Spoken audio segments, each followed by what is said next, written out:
Iniciaremos agora a conferência de abertura desse congresso. Para aprofundar no tema do congresso e proferir a conferência de abertura, temos a honra de chamar para ocupar o seu lugar à mesa a psicóloga e professora Maria Aparecida Bento.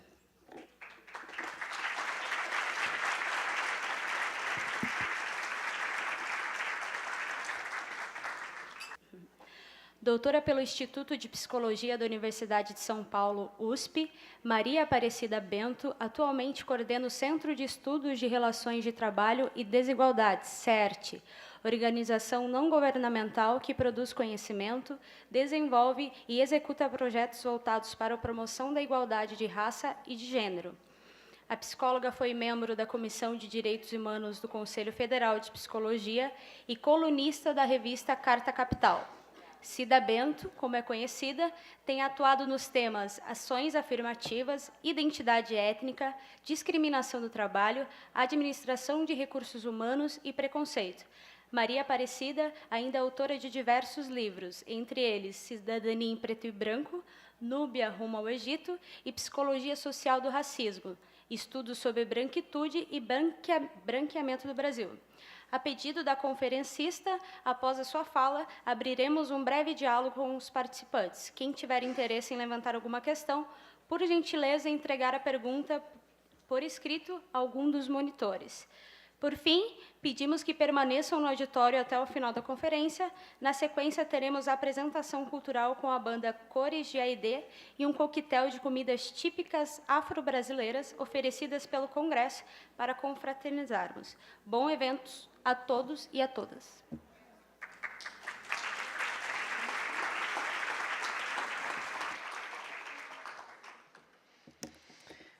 Bem, boa noite a todas e todos aqui presentes. Eu costumo me movimentar, mas o companheiro me pediu para ficar aqui pela tradução e eu vou tentar ficar paradinha.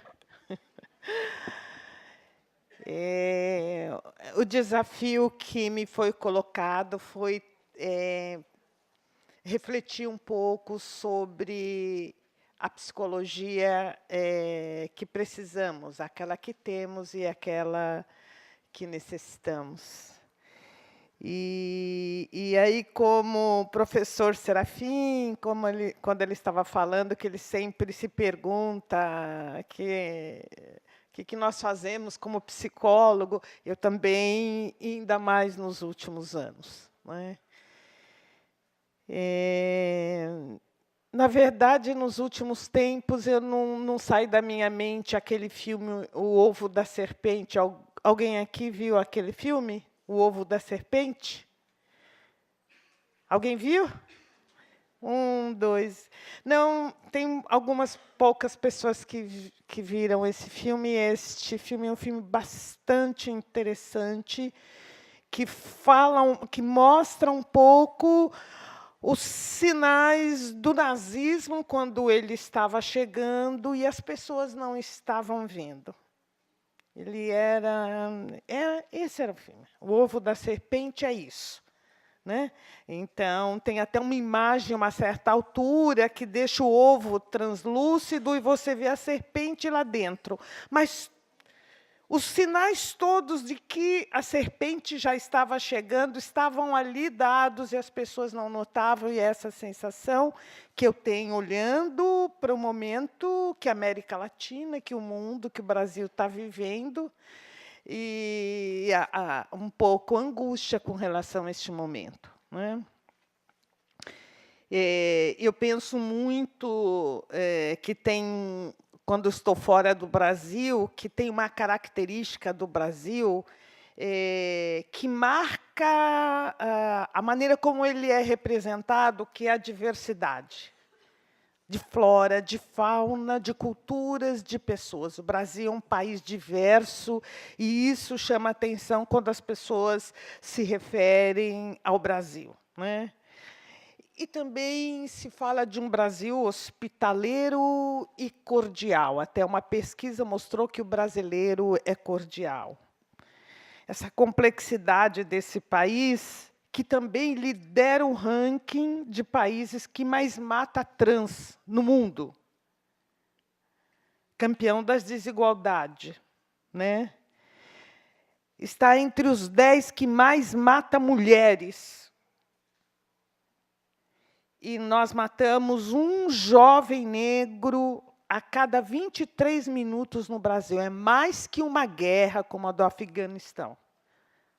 Isso aí pelo mapa da violência, né? Quer dizer, não é nenhum documento do movimento negro. Então, esse mesmo país cordial, diverso, rico, é aquele mesmo país com este grau de violência, né? E, de alguma maneira, as pessoas estão se conectando com loucos que surgem neste momento, como se o país estivesse flertando mesmo com o fascismo e o nazismo, né?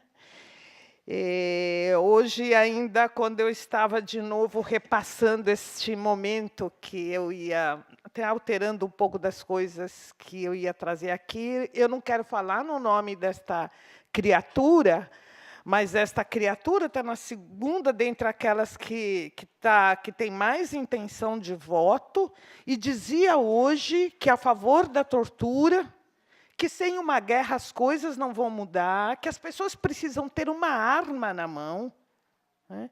Essa mesma criatura tinha dito há pouco tempo atrás que negros e quilombolas são inferiores, né? E a gente está vendo no país inteiro, não sei como é que está aqui, mas em São Paulo as professoras se queixam, elas são chamadas pela diretora se fala qualquer coisa com relação a gênero, com relação à política, a direção da escola chama a professora, porque não se pode falar da escola sem partido. Então, o que tem me preocupado é o ibope que esse sujeito está tendo. O que é que ele está dizendo sobre nós todos? Sobre nós todos, né? O que é que, quando ele cresce a intenção de voto sobre esse sujeito, o que a gente aprende sobre o povo brasileiro, sobre nós todos? Eu tenho estado muito assustada sobre isso. Quando eu me lembro do que é o fascismo, eu também vejo muitos sinais, e lembro de novo do ovo da serpente, né? Esse movimento econômico, político, social que cresce, que se fortalece numa sociedade em crise, como estava a Itália, onde ele nasceu, e a Alemanha, né? Aquele momento da população toda muito fragilizada e que cresce esse caminho da violência, e não é da violência generalizada, é da violência sobre os segmentos mais vulneráveis, já estigmatizado, diferente da referência do que seria o poder, né? O sujeito, o segmento do lugar do poder, né? E também eu tenho pensado no fascismo e no nazismo a partir dos meios de comunicação. Você tem uma grande marca que une esses dois, o controle dos meios de comunicação de massa total e a intensa propaganda o tempo inteiro. Então, hoje, se eu mudo de um canal para outro, eu tenho a mesma interpretação sobre qualquer fato político que nós estamos vivendo. E essa talvez seja também a minha grande agonia, como nós vamos combater isso. Então, essa interpretação que entra na minha família, uma família, por exemplo, que tinha um perfil de esquerda, e, de repente, dos 8 irmãos, 2 irmãos começam a entender que acho que é isso mesmo, se não matar não vai mudar, tem que ter arma sim. Olha esses jovens, esses meninos aí roubando o celular, que toda hora aparecem na televisão. Então, eu digo, na minha família isso apareceu, né? Parece que... E aí a gente vê, talvez se vocês olharem para a família de vocês, para os amigos de vocês, está tendo conflito em todo canto, né? Então, essa maneira de interpretar que a gente não tem conseguido interferir sobre ela, porque os meios de comunicação estão na mão de um grupo tão pequeno, né? E talvez, se eu tivesse que dizer o que a nossa esquerda mais falhou quando esteve no poder, foi não ter atuado aí, porque era preciso renovar a concessão à Globo naquele período, acho que foi 2012 e tal, e aquele era o nosso grande... os meios de comunicação, a Globo e as outras, são os nossos maiores inimigos, porque eles interpretam a sociedade de um jeito que fica muito difícil para a gente entrar até com a nossa família. Então, e tudo isso tem a ver com o nosso lugar de psicólogo, no meu entendimento, né? Porque a mídia, a comunicação, quer dizer, como ela tem sido absolutamente cruel e sofisticada na maneira como ela interpreta as coisas, os fatos todos que vêm aí, que a gente vê todo dia, como ela vai arrebatando as pessoas, essa maneira de subjetivar, né? É um lugar importante para a gente estar, a despeito de tudo isso, as brechas possíveis para que a gente possa passar a nossa interpretação dos fatos é fundamental, a nossa leitura da realidade. E essa agonia que tem me dado, ela também ela diz respeito a estar também num espaço como esse, que é uma bolha no nosso país hoje, né? Eu diria, quem somos nós os incluídos, né? Quem são os incluídos hoje? Né?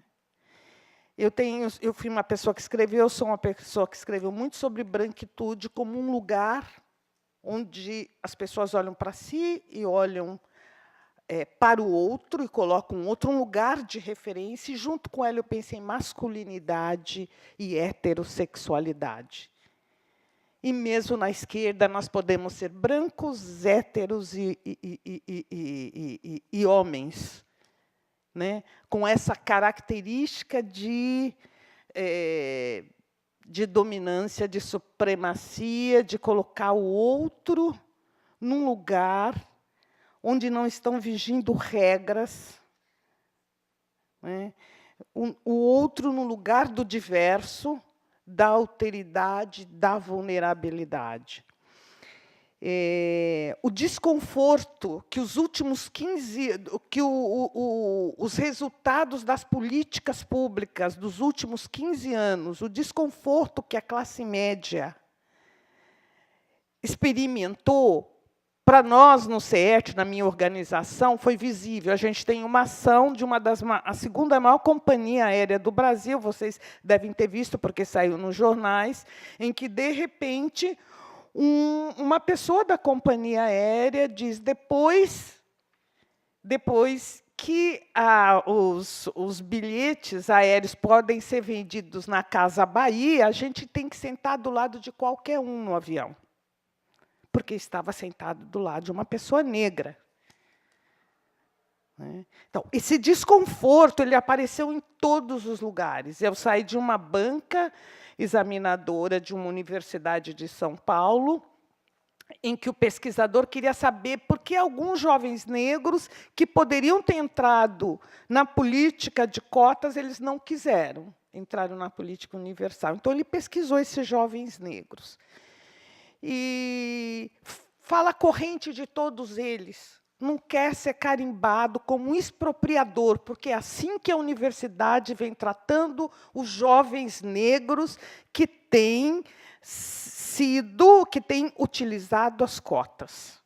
Os professores da universidade, como usurpador, como quem usurpa um direito que era de outro jovem branco. E aí falta às pessoas um pouco de informação. Primeiro, uma coisa mínima, entra lá, clica no ProUni, no MEC, você vai observar que os beneficiados pelo ProUni são para e passo, brancos e negros, jovens brancos, e a gente fica feliz com isso, são tão beneficiados quanto os jovens negros pelo ProUni. Mas você não ouve uma palavra sobre o jovem branco, enquanto cotista. O usurpador é o jovem negro. E se você for ver os estudos do Frei Davi, ou os estudos do GEMA, do Rio de Janeiro, você vai observar que, nas outras universidades, o jovem branco pobre está sendo tão beneficiado quanto o jovem negro, porque, naquela mudança de política para negros para política social, eu posso atingir e atinjo tanto o jovem branco, pobre, quanto o jovem negro. Vocês têm olhado esses dados? Esses são dados que vale a pena a gente olhar. Porque a gente precisaria entender, então, por que é esse grau de violência e de desconforto que vem o cotista negro. Esse carimbo cotista negro como o sujeito usurpador, o sujeito que está fora de lugar. Então, eu acho que tem um pouco de coisas que a gente precisaria olhar para nós mesmos, nós os incluídos, e aí diria nós os brancos, os homens, os héteros, da esquerda progressista, que a gente tem que pensar, e aí eu penso em nós psicólogos desse campo. Como é que nós estamos reagindo a isso que está rolando? Como é que nós estamos nos sentindo? Como é que nós estamos interpretando? E o que a gente pode fazer? Né? Tem tantas coisas que a gente poderia fazer, mas eu queria aqui destacar uma. Vocês conhecem a clínica de testemunho? Eu acho que uma das iniciativas mais belas que a psicologia teve, ela é absolutamente a confluência entre a psicologia e a política, e a clínica, o social. Mas eu me lembro muito perfeitamente da dificuldade que tive nos primeiros, no nascedouro, quando eu tentei trazer a questão do negro como um elemento que precisava dessa mesma abordagem e cuidado. E eu faço parte do conselho da Comissão de Direitos Humanos há muitos anos. Entrei, saí, fui convidada de novo, e, na última gestão, eu discuti de novo isso. As mães dos meninos chacinados, que são milhares no país inteiro, elas precisam do mesmo atendimento, do mesmo cuidado que tivemos, e que temos que ter mesmo com as famílias das pessoas que que sofreram, né, a violência da ditadura. As mães dos meninos negros chacinados, elas precisam desse mesmo, os familiares, eles precisam dos mesmos cuidados. E houve uma reação, não é uma reação fácil. Não é uma reação compreensível para a gente que está no campo de esquerda, para nós psicólogos, porque, em princípio, todos nós deveríamos estar sensíveis, mas, por alguma razão, esse segmento, às vezes, é mais difícil para você trazer e falar com essas profissionais bambambãs todas que nós temos, que nós somos pelo país inteiro. Vamos dar uma atenção particular para essa questão. Vamos tratar as famílias dos jovens, dos adolescentes chacinados, como dando o mesmo tratamento que nós demos para as famílias das pessoas que viveram a violência da ditadura. E isso não é tão fácil passar como parece que é. Então, eu entendo que tem uma coisa da violência de gênero, de raça, LGBT, contra pobre, que está lá, mas tem aquela que a gente tem que ver aqui dentre nós, daquilo que a gente não vai topar nunca, não topa hoje e não vai topar nunca. E aí eu penso também no nazismo, né, que pegando só um destaque, né, só uma conexão do fascismo com o nazismo, que é a questão do racismo mesmo, né? E onde está o ódio ao pobre, o ódio às mulheres, ao diferente, ao indígena, ao negro, aos descartáveis. E lembro de Paula Monteiro, que era uma liderança da FAPESP, e que ela dizia que a civilização europeia foi a civilização mais temerosa de todas. Ela é uma pessoa bastante interessante, uma mulher branca, mas ela discute muito essa questão do medo. Ela diz, inclusive, ela diz: o medo sempre originou a grande violência, a violência contra os negros, a violência contra as mulheres, e a civilização europeia foi a civilização que mais experimentou o medo e a reação a esse medo.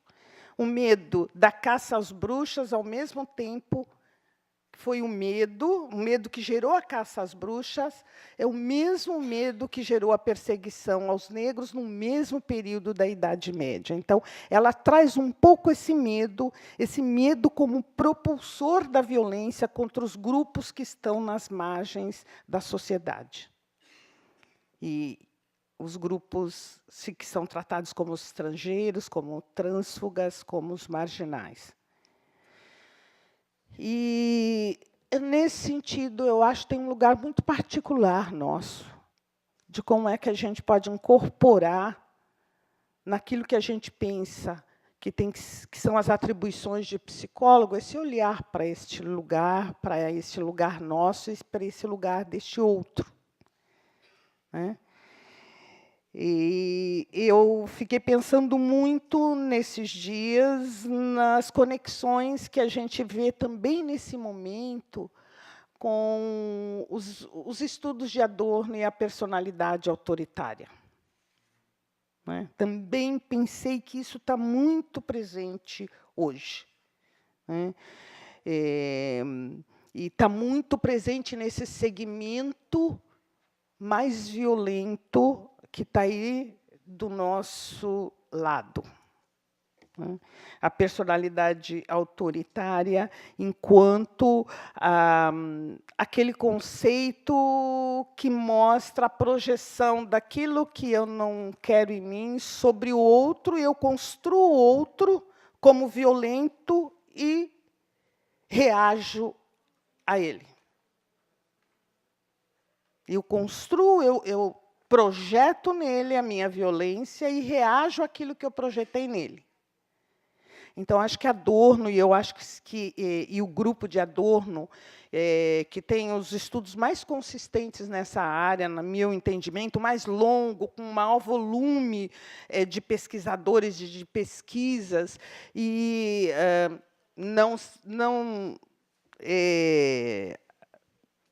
não por coincidência, foi expulso, né, da Alemanha, teve que ficar nos Estados Unidos um tempo. Ele olhou para o antissemitismo, ele olhou para o racismo, e ele olhou para essa perspectiva, né, de quanto a violência sobre o outro, sobre o negro, sobre o judeu, sobre as mulheres, a projeção que a gente faz, a construção que a gente faz desse outro, a partir daquilo que a gente não aceita na gente. E aí, coisas como fraco, diferente, que caracteriza o sujeito, a rejeição ao fraco, ao diferente, que caracteriza o sujeito autoritário, a admiração pelo que é forte, pelo que é duro, pelo que é poderoso, a tendência a ver o outro sexo como outro grupo, que caracteriza também a personalidade autoritária, a forma de lidar com o dinheiro, né? O ressentimento contra a autoridade, que é projetado sobre o outro, o fascínio à guerra, que a gente falava sobre isso, como uma maneira de poder liberar os instintos com aprovação, né? A tendência ao moralismo, que a gente está observando tão fortemente, né? Esse perfil do que seria a personalidade autoritária, a síndrome da personalidade autoritária, essas características, é tudo que a gente está vendo hoje crescendo e emergindo e se exibindo para nós, né? E aí, eu acho que tem uma fala que eu gosto muito de Heloísa Buarque, que ela tenta nos ajudar a pensar saídas para esse momento, inclusive no campo da subjetividade. Ela fala que, na época, no período da colonização, quando, na relação que se deu entre a Europa e o Brasil, e os negros, e africanos e os indígenas, a gente teve uma cultura se sobrepondo à outra. E o pior do europeu, do homem branco europeu, e o pior da mulher negra indígena foi o que foi possível emergir naquele período. O melhor de ambos ficou aprisionado. O melhor da mulher negra, o melhor da mulher indígena, o melhor do homem branco ficou aprisionado naquela relação de dominação e violência que caracterizou a colonização. Então, ela diz o seguinte: a gente tem que optar pela mulher, pela mãe negra e indígena, enquanto pesquisador. A gente tem que olhar de outro lugar. O escopo teórico tem que ser de outra natureza. A metodologia tem que ser originária dessa outra perspectiva. Porque, se a gente não optar, a gente vai continuar da maneira como as coisas estão constituídas, e elas estão constituídas a partir da perspectiva do pai branco europeu. Se não optar, fica como está, e está desse jeito. Então, tem que optar por uma outra lógica. Então, óbvio, é uma metáfora, mas eu tenho deste outro lado a mãe indígena, a mãe negra. Essa metáfora me diz, e ela discute um pouco isso, elementos como a transcendência, que precisa estar conosco, a valorização da comunidade, do coletivo. Heloísa destaca isso de maneira bonita, e a espiritualidade como elementos fundamentais para a nossa atuação na dimensão da subjetividade.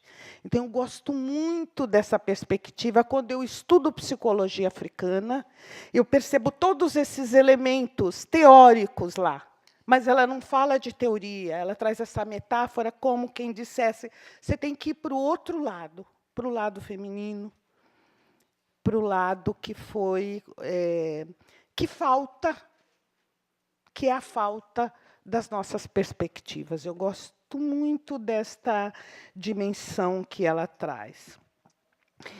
E eu penso, caminhando assim, eu queria dar um tempo para a gente dialogar, mas eu penso que o momento é, sim, delicado. Eu fui chamada por um companheiro em São Paulo, e como a realidade aqui em Florianópolis é diferente da realidade do Rio ou de São Paulo, talvez as coisas cheguem mais lentamente aqui.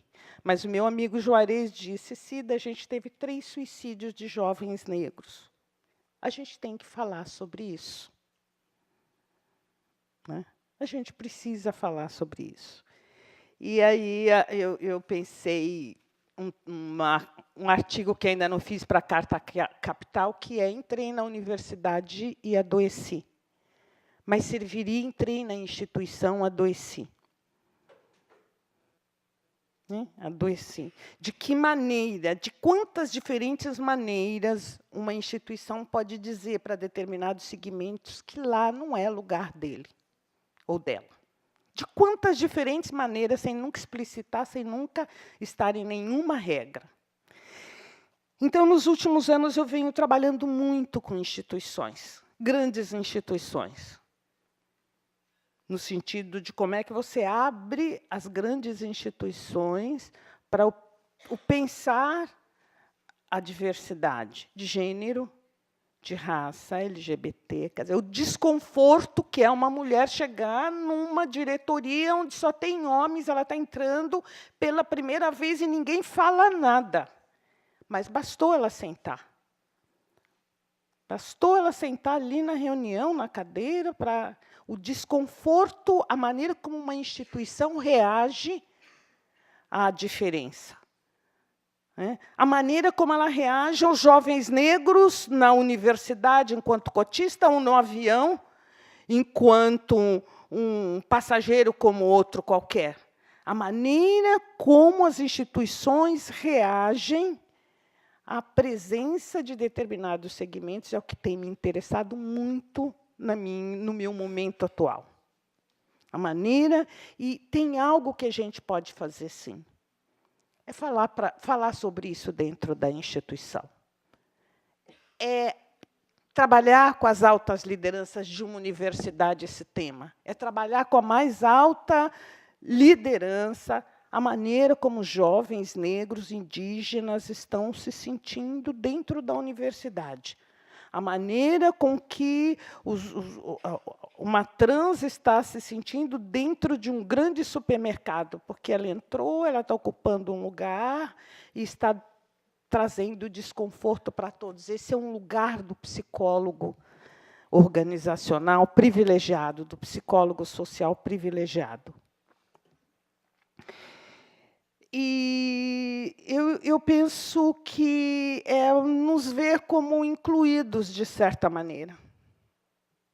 Eu sempre penso que, quando você vai discutir exclusão, quando você vai discutir violência, quando você vai dentro de uma instituição, você está com o incluído. Quem é o incluído que está com a caneta na mão, que vai permitir ou não que determinada política vá para frente?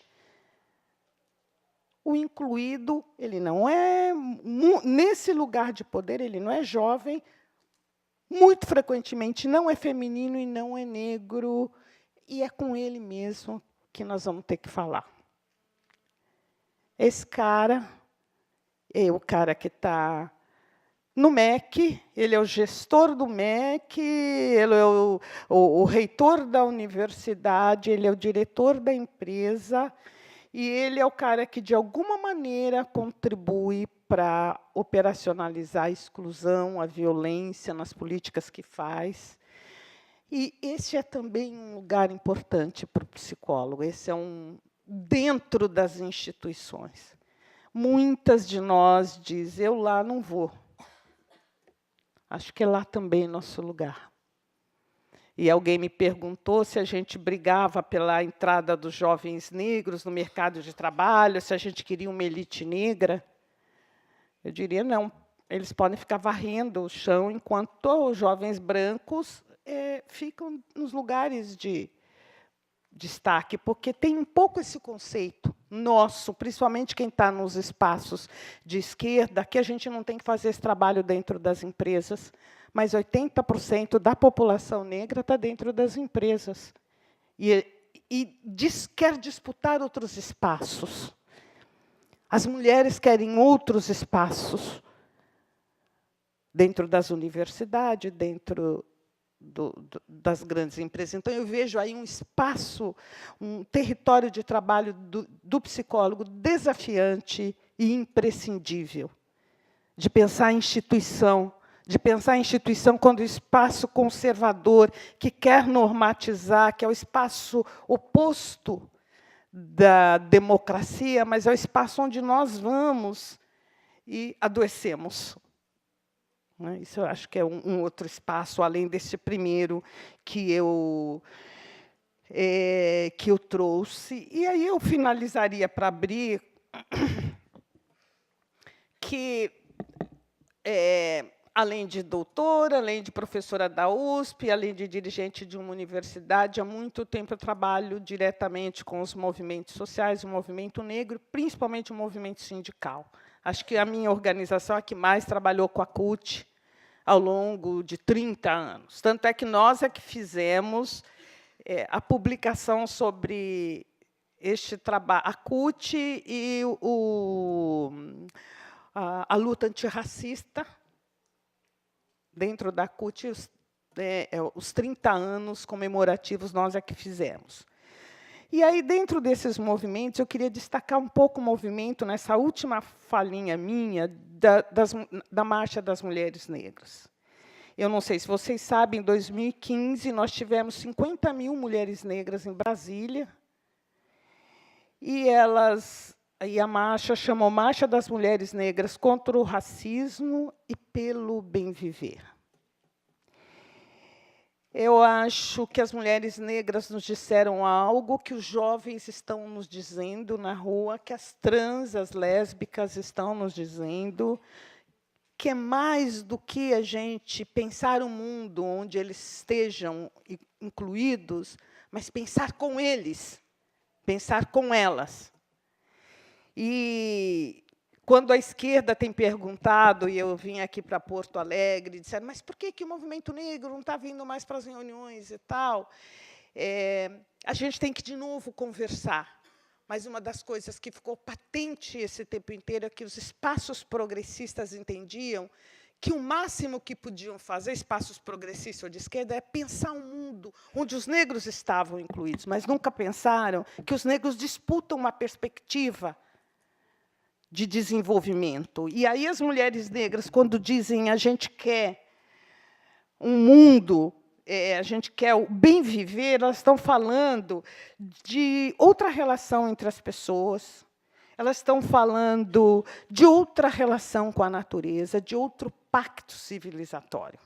De outro pacto civilizatório.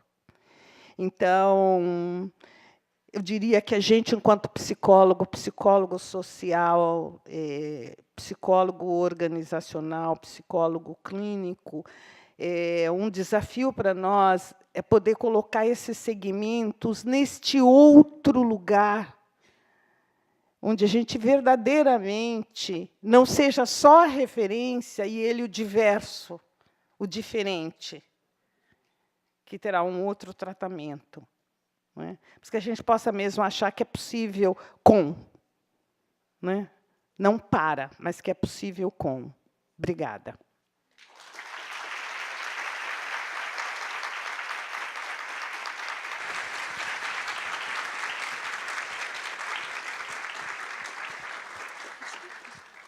Agradecemos as reflexões da Cida, muito obrigada pela participação, acho que foi muito importante.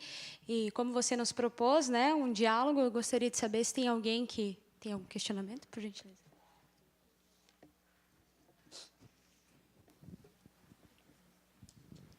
Professora Maria Aparecida, muito obrigada. Quando escutava você, eu lembrei um pouco do desejo que tínhamos quando pensávamos no formato do congresso, né? E que tinha a ver com um contexto de muito desolamento que vivíamos, né? Porque era uma rasteira em cima de outra rasteira, então, quando estávamos nos reerguendo, vinha uma outra que nos levava para o chão.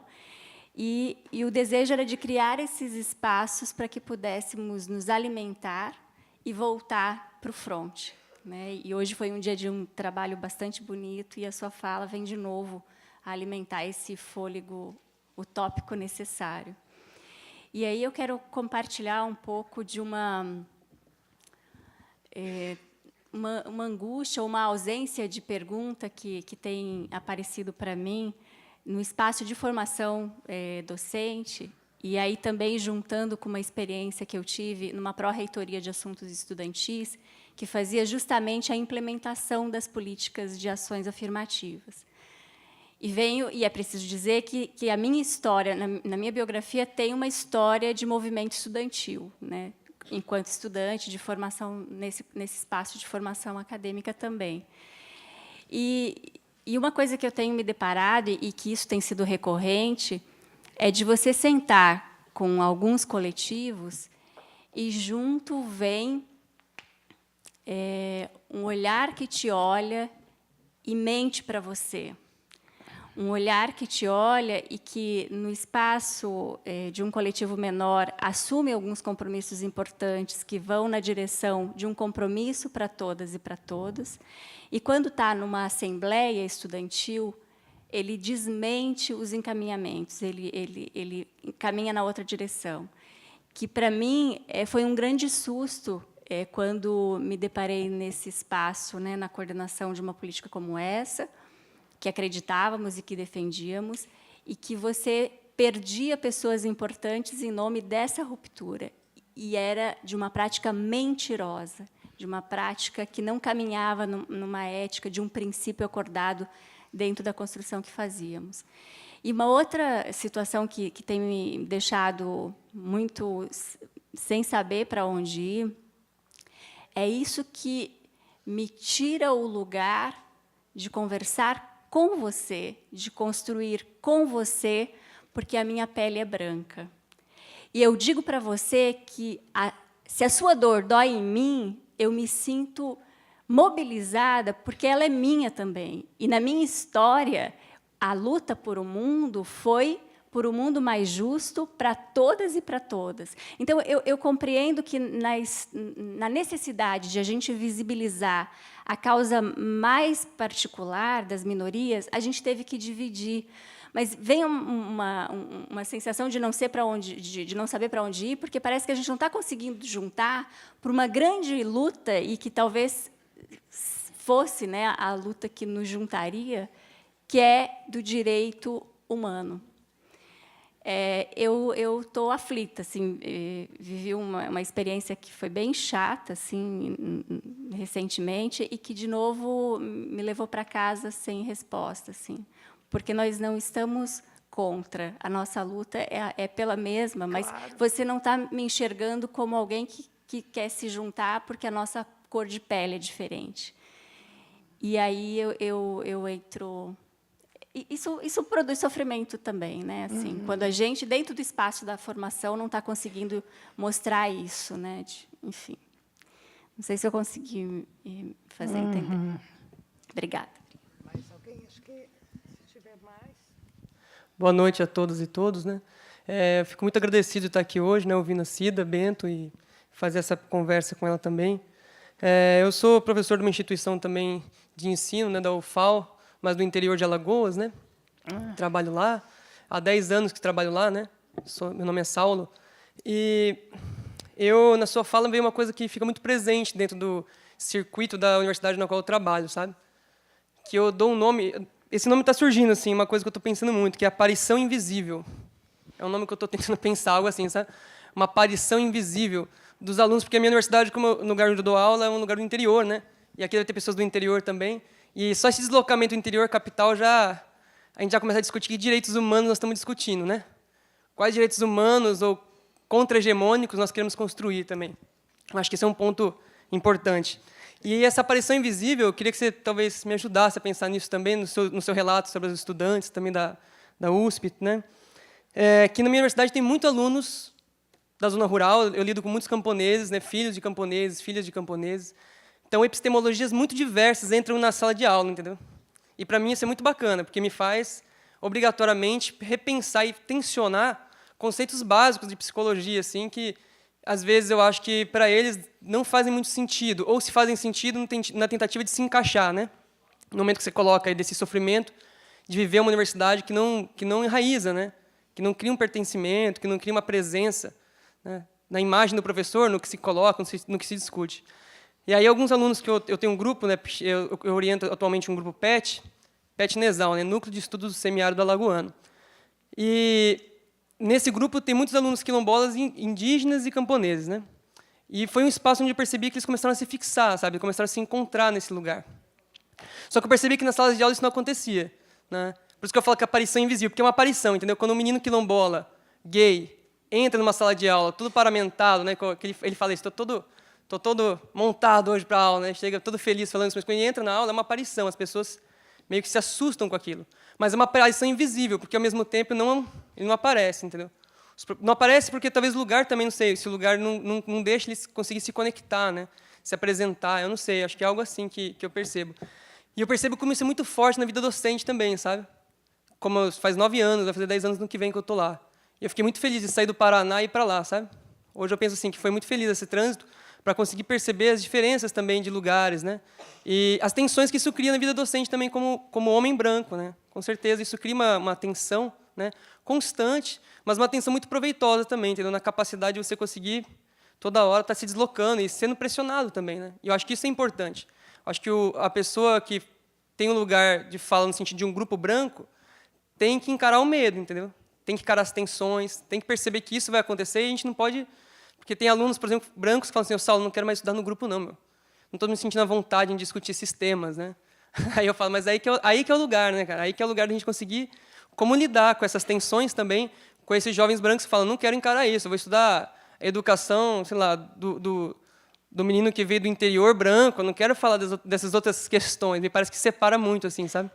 Mas voltando só à pergunta mesmo, assim, para a gente ter essa reflexão dessa coisa da aparição invisível, que você colocou um pouco também, né?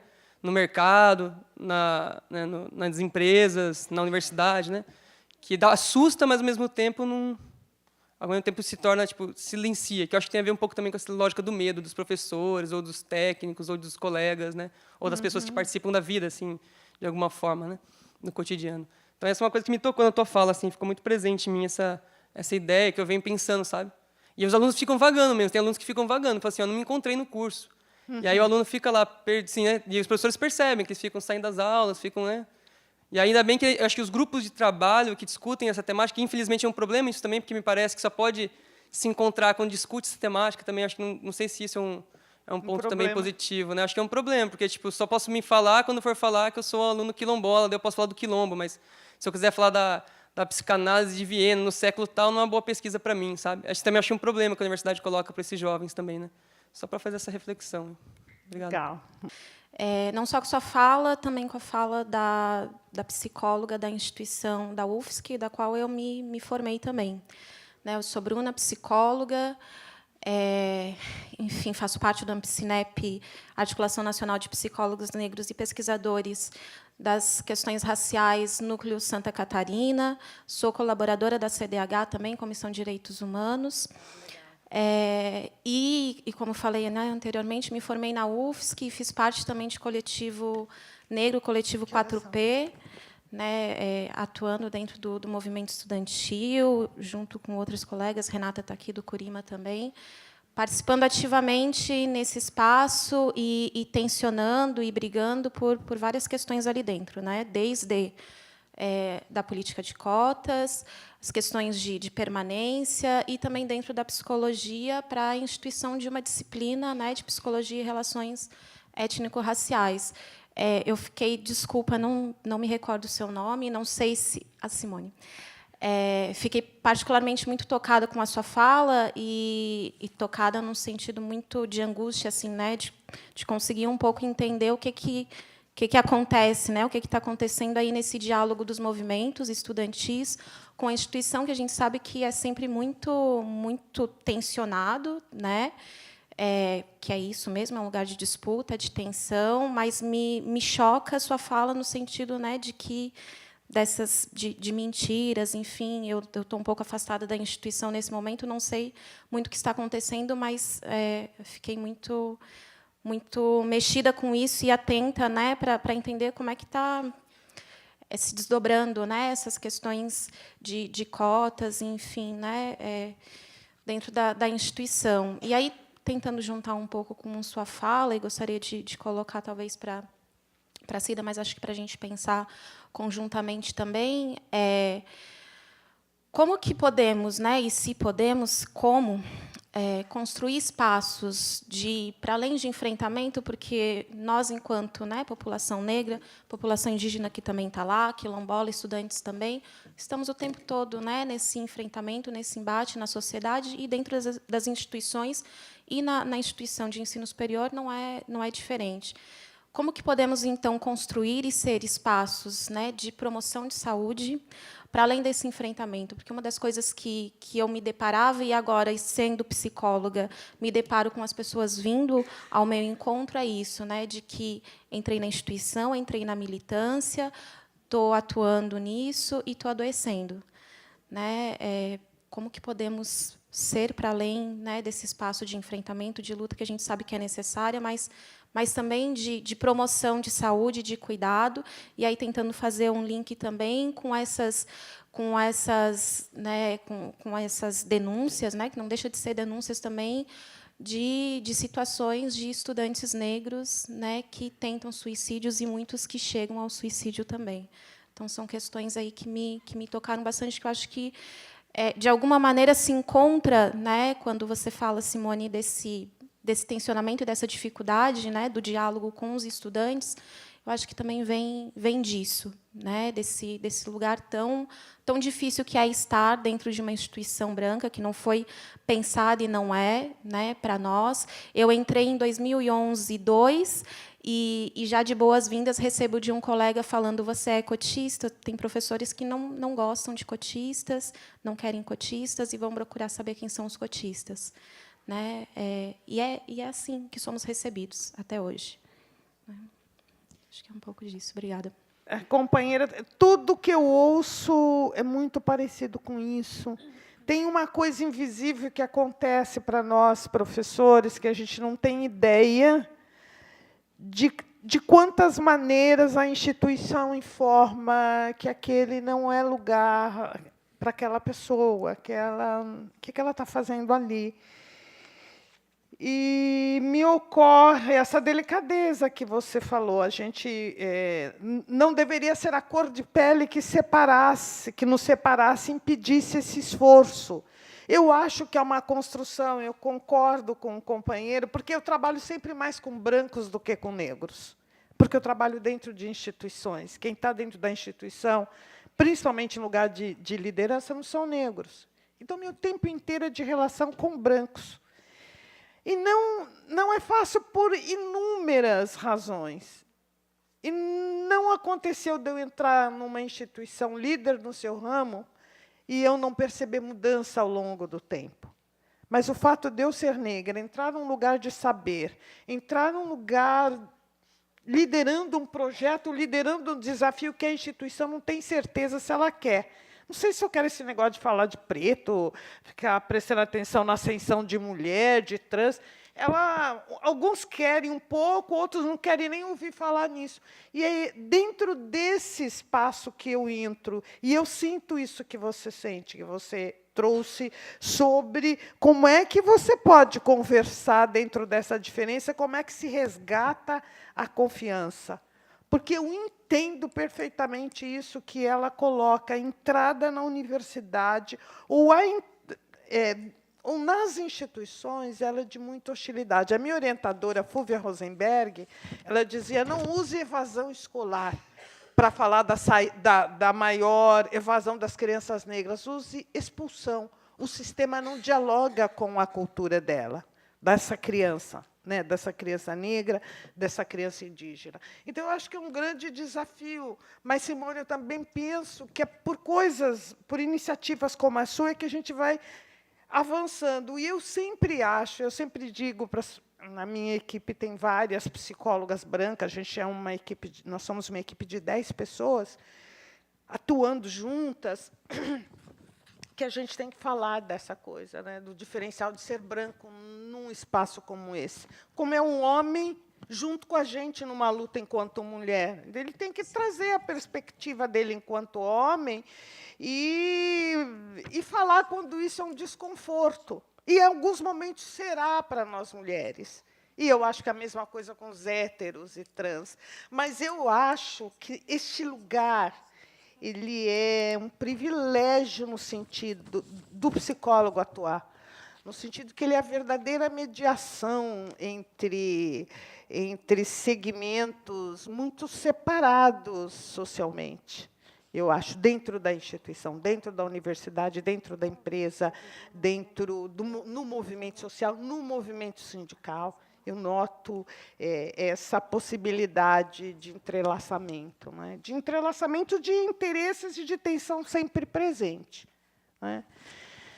E não é que eu faça apologia às instituições. Hoje eu tenho dificuldade de dizer para uma criança, né, continue estudando, para um jovem, né, você vai ter seu trabalho, nós temos uma legislação, a gente está num momento em que as instituições estão falindo, aquelas que a gente confiava tanto, né, o superior, o supremo, não sei o quê, Mas, ainda assim, eu entendo que, nos espaços onde a gente está enquanto psicólogo, esse território de mediação e de interferir na instituição para que ela seja mais democrática e mais igualitária, é um espaço privilegiado. Se eu tenho que pensar lugar de psicólogo, esse, para mim, era aquele que eu citaria como de privilégio.